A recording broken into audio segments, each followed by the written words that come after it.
धारे काता छतिया। आई हो दादा तोहरा खातिर धारी काता छतिया। रोज रोज तोहरा खातिर धारी काता छतिया।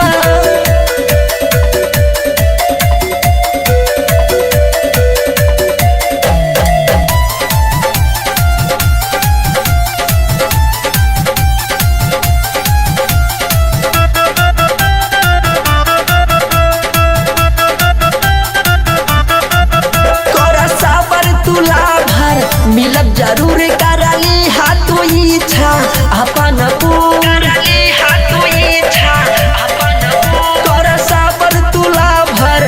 मिलब जरूर करली हाथ इच्छा अपन पूर। जानता नहीं हमरा बिना काटत नहीं खेरातिया। रोज रोज हाँ रोज रोज तोहरा खातिर धारे काता छतिया। आई हो दादा तोहरा खातिर धारी काता छतिया। रोज रोज तोहरा खातिर धारी काता छतिया।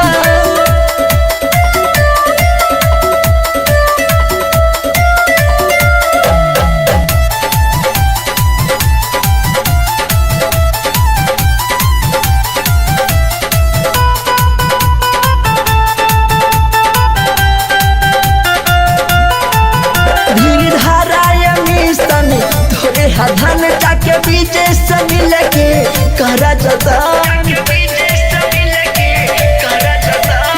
धाराय मिशन तोरे धन जाके आज से मिल के करा जता। लिया गया तो हर जब फेर करवतिया। रोज रोज हाँ रोज रोज तोहरा खातिर धारे काता छतिया। आई हो दादा तोहरा खातिर धारी काता छतिया।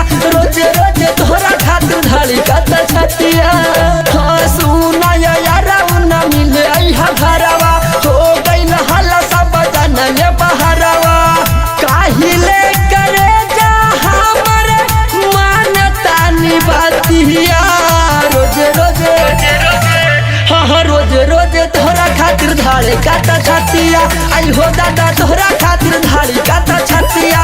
रोज रोज तोहरा खातिर धारी काता